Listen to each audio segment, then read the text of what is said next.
I'm here at Ivana Plastic Surgery. I'm getting my surgery with Dr. Memoir. I'm getting my BBL round 2. I'm getting HD lipo and arm lipo, and I'm also getting J plasma. I'm super excited, and I know that this is going to be the best. I can't wait to see my results. Perfect. She still got these cute little sweatsuits from Pink. You know, real BMF vibes. Real, I see the big chain to throw on like how they was back in the day. You feel me? My sister got the pink one and it's so cute. So cute. Pink did a big one with these. It's real cute, real flowy for our trip to Miami.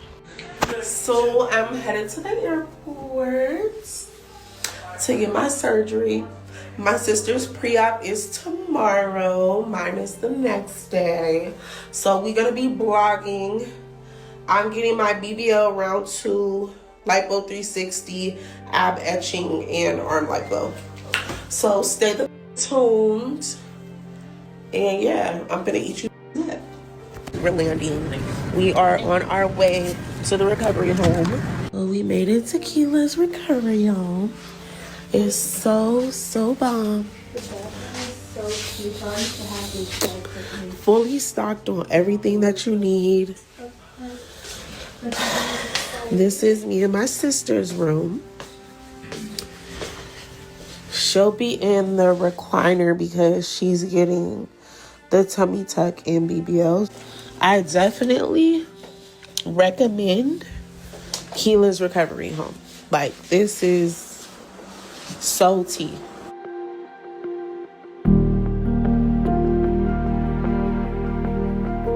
The impact of stripper culture online, on Instagram, on influencer culture, and yes, the impact of stripper culture on the average woman.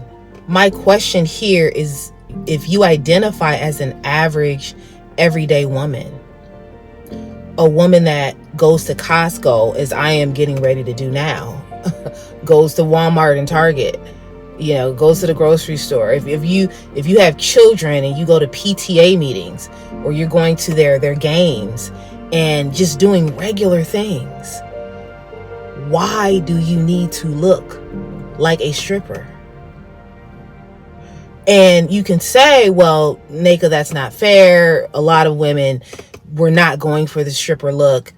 I disagree. I think especially when you start hearing women saying that they're going for round 2 and round 3, I think at that point there is a particular expectation that their body have certain proportions that may not be as natural, and therefore, not in every case, in some cases, what that looks like is a woman chasing an aesthetic, and to a degree that of a stripper.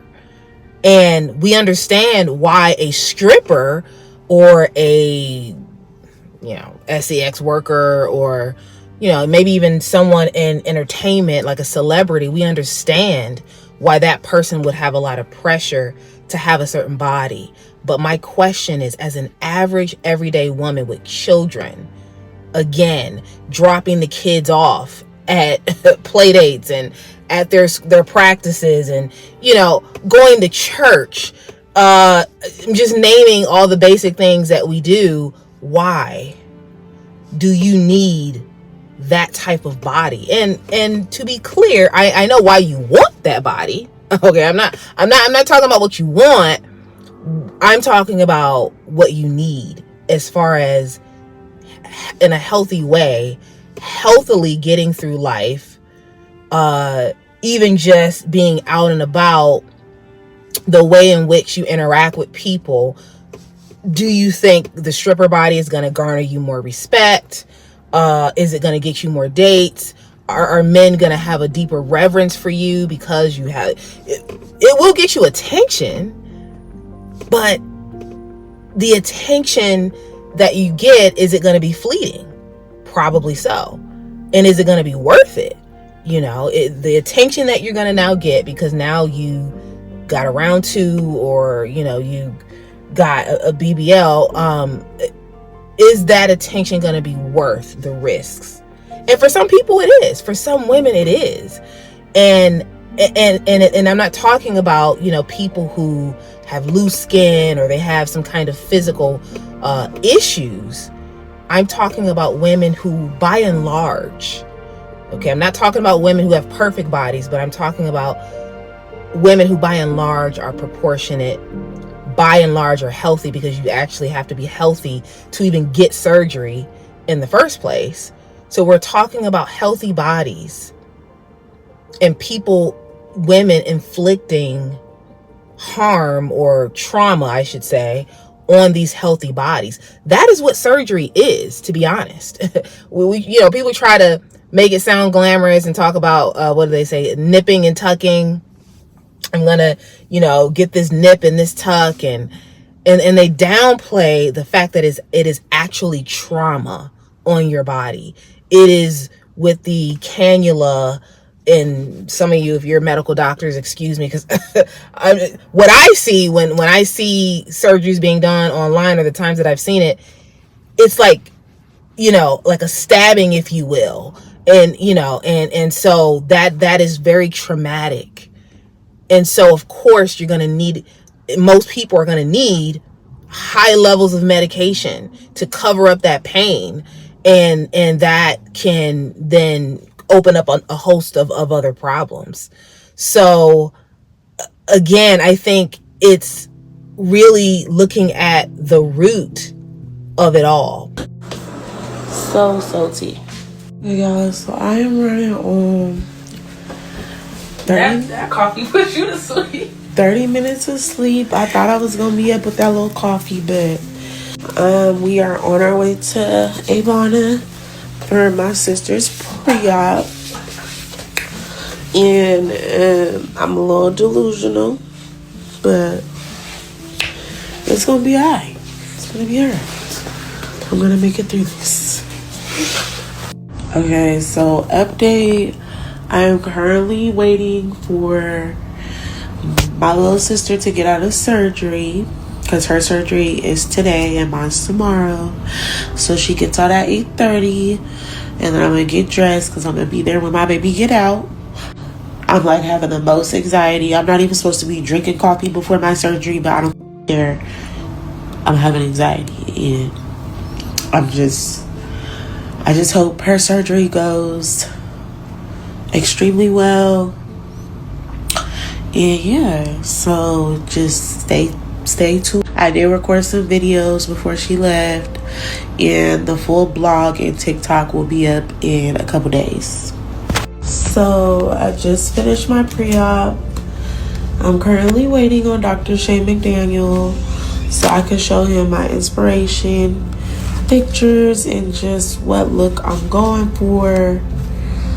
And yeah, pre-op went well. I passed the BMI that I was supposed to be, and I'm just ready to get this over with. Anyways, back to normal programming. My sister is out of surgery. I'm leaving my pre-op, and I'm on my way back to the recovery home to check on her progress. I can't wait to see the new body. Hey guys, it's surgery day. So it's 8:30. My surgery's at 9:30. Hooray for me. I FaceTimed my baby and gave her a kiss through the phone.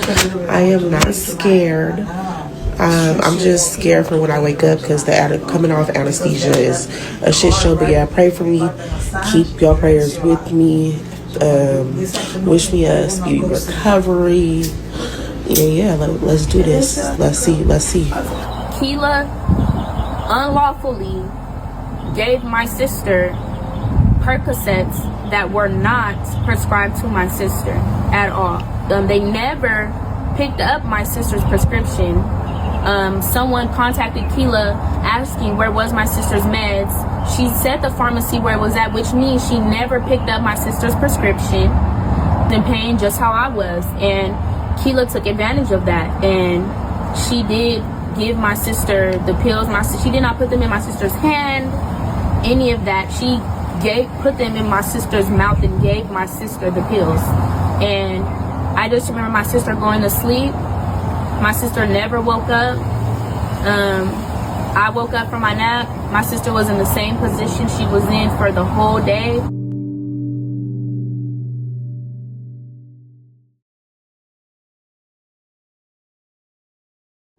It was almost like a shame if you had a natural body. And I have videos about this. If you check out the BBL era playlist, as well as the Slim Thick series playlist, I have videos about women being shamed. One being B. Simone. B. Simone's sister almost died essentially from getting a BBL. She had a very traumatic experience. So understandably, B. Simone did not pursue a BBL, and yet she was shamed because of her body, because of the way she looks naturally. What inspired her look? And a lot of times when you start peeling back those layers, what inspired her look is some some stripper, some entertainer, some sex worker, somebody who has a lifestyle that doesn't mirror her lifestyle. It's like you spend most of your time working from home, or maybe you're an HR consultant or something, and in this climate, in this economy, a lot of people aren't even working, and yet you think that your body needs to mirror that of somebody who's like half naked most of the time. We've previously reported on the growing number of unlicensed recovery houses operating in South Florida, the law enforcement efforts to shut them down, and calls for tougher laws. Ahmonique is not the first, and I hope that she really is the last that this happens to. Wakila says the state has an obligation to enact policies that protect the women who travel here for cosmetic procedures. Now, should we be eating healthy? Absolutely. Should we be exercising, moving our bodies? 100%. And is it natural to have an insecurity? 100%. So this is not about, you shouldn't have any insecurities. No, you're going to have insecurities. It's part of the human experience. But as I learned growing up, one of the values in my family is if it's not broke, don't fix it. Another value is just because you can doesn't mean you should. Just because you can get something done or fixed, quote unquote fixed, doesn't mean you should. Sometimes you just need to leave yourself alone. And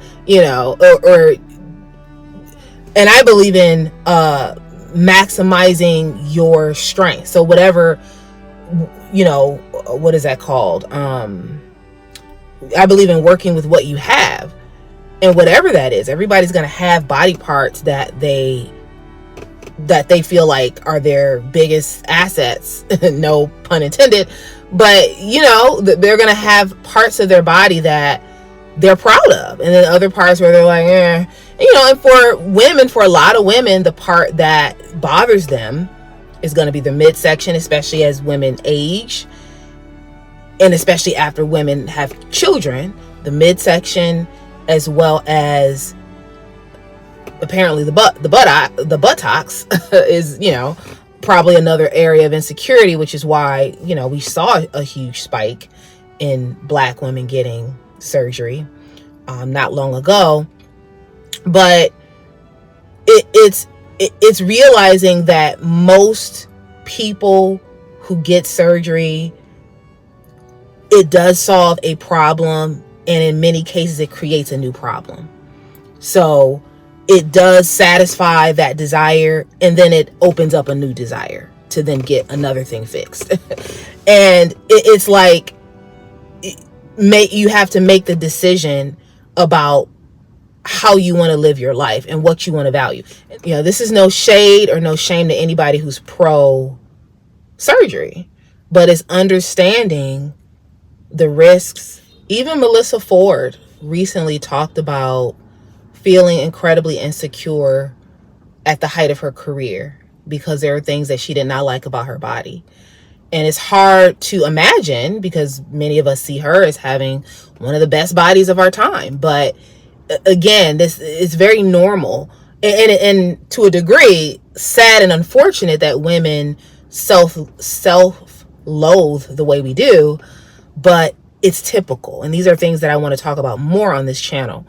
But if Melissa Ford is in her prime, is struggling with her looks and her body, then I would imagine the average woman might also, be feeling it as well. But that doesn't necessarily mean you need to do anything extreme. It could mean that you need to do something like work on your mind. It could mean that you need to work on your mental state, but it doesn't always mean that you need to physically do something to your body. Which is, not only are Black women over-sexualized because of outside forces over-sexualizing us, but also, and very unfortunately, us over-sexualizing ourselves. And so I'll leave you with that. And I'll just say, if you want to know more about me, go in that description box, click those links. My name is Neka. I'm your host, and I'm here to make the invisible visible about Black women. I highlight the things that Black women wouldn't tell you. And as always, stay tuned for more videos.